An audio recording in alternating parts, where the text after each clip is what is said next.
बिहार में मतदाता सूची के पुनरीक्षण का काम यानी एसआईआर का जो काम चल रहा है उसमें अब महज 2 दिन शेष बचे हैं। 25 तारीख को काम।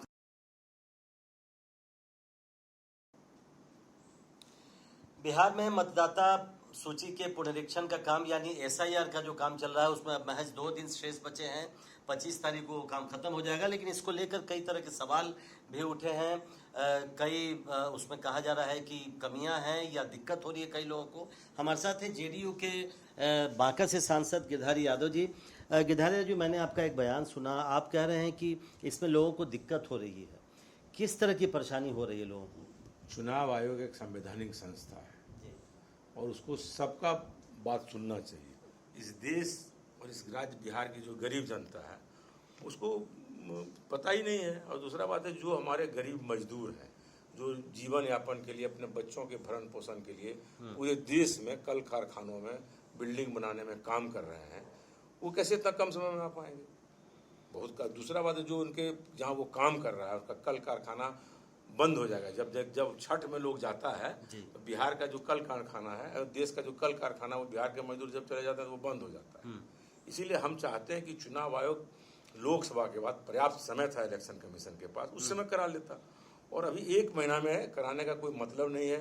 अभी बिहार में बाढ़ की स्थिति है, पूरे धान रोपनी चल रहा है, जो किसान लोग हैं वो धान रोपने में व्यस्त हैं। और बिहार का जो पोलिंग परसेंटेज है वो 60 से पार नहीं होता है। जो संविधान सभा में जो बहस हुआ था कि सारे लोगों को वोट का अधिकार नहीं देना चाहिए, तो उसी में हमारे संविधान सदस्य के सदस्य ने कहा कि भूखे व्यक्ति के लिए वोट का कोई महत्व नहीं होगा। पहले वो अपना पेट भरेगा तब जाके वोट के लिए जाएगा। यदि उसको पेट में अनाज नहीं रहेगा, गरीबी क्या है बिहार के लोग नहीं समझते हैं। लंबे दिनों से बिहार जो इतना पिछड़ा हुआ राज्य है, हम सारे लोग मुंबई, दिल्ली, कलकत्ता, सूरत में जाकर नौकरी कर रहे हैं और हम लोग मजबूर अपना ईमानदारी से जीवन यापन करते हैं। किसी से कोई ठग विद्या का काम नहीं करता है बिहार का लोग। और वो इतना कम समय में इलेक्शन कमीशन जो एक संवैधानिक संस्था इस देश का है, जिसको सारा अधिकार प्राप्त है इलेक्शन के मामले में, इतना जल्दी नहीं करना चाहिए उसको। चुनाव आयोग ने जो सुप्रीम कोर्ट में लिख कर दिया कि ये काम वो कर लेंगे, जितना समय उनको दिया गया वो कर लेंगे। और डॉक्यूमेंट्स पे भी उन्होंने कहा कि आधार, वोटर आईडी और इन सब चीज़ों को वो नहीं मानेंगे। तो वो तो कह रहे हैं कि इतना समय काफ़ी है, कर लेंगे। आपने सब इलेक्शन कमीशन को इसी पर तो बोले कि प्रैक्टिकल अध्ययन नहीं है वहाँ का बिहार। अभी बाढ़ का समय है, लोग खाने का सामान तो मचान बना के रख रहा है, वो कहाँ से कागज इनको दे पाएगा? जो लोग दूसरे राज्यों में मजदूर काम कर रहे हैं वो कैसे आएगा? कैसे वो दस्तखत करेगा?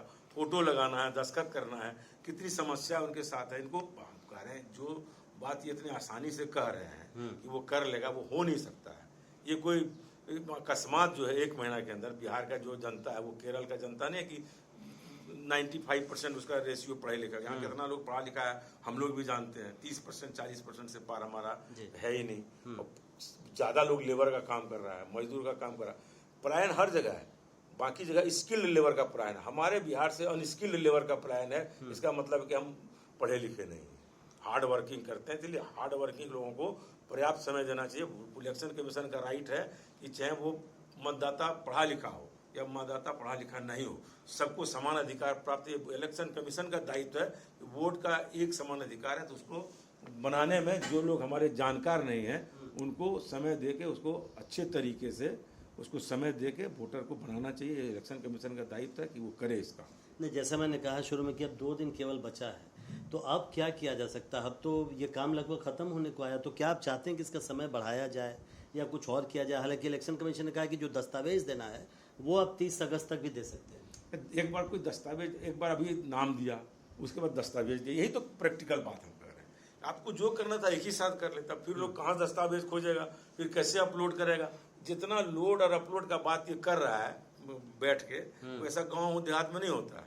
एक बार काम करके फॉर्म भरा, फिर दूसरा बार इसको दस्तावेज लेके आएगा, तीसरा बार फिर कहेगा ये गलत हो गया, चौथा बार ये हुआ, तो 2-3 महीने लोग इसी में लगा अपना काम दाम छोड़ देगा। इसलिए वो काम करेगा पहले, इस काम को बाद में करेगा। आपको लगता है ये प्रैक्टिकल नहीं था? ये जो जब तक आप प्रैक्टिकल बात नहीं करिएगा, गांव के जनता का, गरीब का, अनपढ़ का, जो मजदूर क्लास का लोग है, ज़्यादा आबादी उसी का है, जब तक इन लोगों का जो हमारे लोग हैं जो दूसरे राज्यों में काम कर रहे हैं, उसको जब तक आप नहीं समझा पाएंगे, जब तक उसके समस्याओं को नहीं समझेंगे, आप यहीं से बैठ के करिएगा, संभव नहीं है। आपके घर में भी लोग बाहर रहते होंगे, आपका निजी अनुभव क्या? हमारा खुद का अनुभव है कि हमको करने में 10 दिन लगा।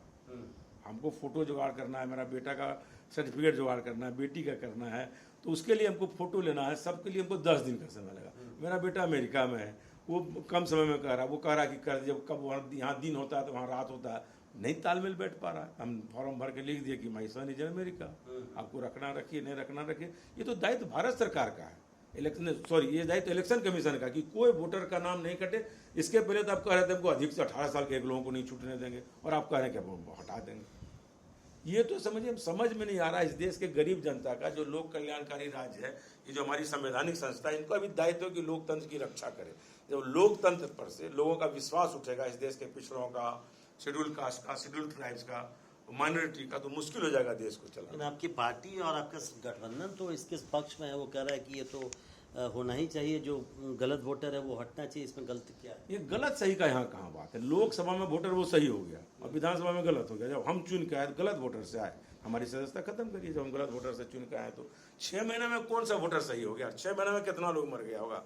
इसलिए ये बात नहीं है। यदि गलत था तो लोकसभा में भी गलत था, सही है तो विधानसभा में भी सही है, गलत है यहाँ भी गलत है। इसलिए 6 करना ही था, उनको लगा कि लोकसभा में गलत हुआ तो 6 महीना लोकसभा का चुनाव 1 साल हो गया, उसी समय करा लेते। और एकदम जो हमारी संस्थाएं हैं, इनको पूरे देश के जो गरीब जनता है उसका हक नहीं मरे, उसका वोट नहीं कटे, इसका भी ध्यान देने की आवश्यकता है। क्योंकि अभी हम लोग लंबे दिनों से बहुत लोगों ने वोट के बहिष्कार का संस्थाओं ने किया था। बड़ी मुश्किल से जनता, बिहार की जनता का वोटर पर विश्वास जगा है। कभी हमारा वो लोग तो वोट बहिष्कार पहले करता था, तो जब वोट बहिष्कार बंद हुआ बिहार में, अब नहीं होने लगा है, तो आपको दायित्व है कि अधिक से अधिक मतदाता जो वोटर हैं वो बने और अपने मताधिकार का प्रयोग करें और सरकार चुने।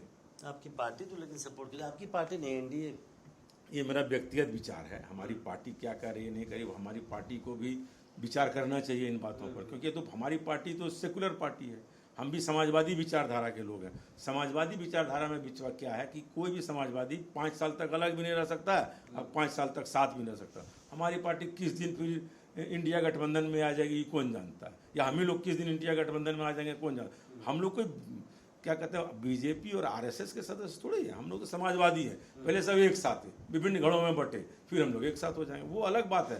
पार्टी का जो ओपिनियन है उस पर हम कुछ नहीं कर सकते हैं। मेरा ये व्यक्तिगत ओपिनियन है, और जब हम एमपी चुन के जनता ने भेजा है और हम जनता की बात को भी नहीं रख पाएंगे एक एमपी की हैसियत से, फिर एमपी होने का मतलब क्या रहेगा? इसलिए मेरा व्यक्तिगत विचार है। जी, ये गिरधारी यादव का व्यक्तिगत विचार है, लेकिन उन्होंने बड़ी बात ये कह रहे हैं वो कि जो लोकतंत्र में जिस गरीब जनता का, जिस अनपढ़ जनता का, जिस मेहनत करने वाली जो जनता है, मजदूर हैं, उसका ख्याल रखना सभी संवैधानिक जो संस्थाएं हैं उनका दायित्व है।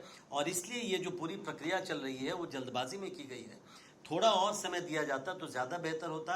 लोगों को कठिनाई हो रही है, वो अपने निजी उन्होंने अनुभव भी साझा किया, और लोगों को दिक्कत हो रही है, इसका ख्याल चुनाव आयोग को रखना चाहिए था। नई दिल्ली से अपने कैमरा सहयोगी अमन के साथ प्रशांत, एनडीटीवी इंडिया।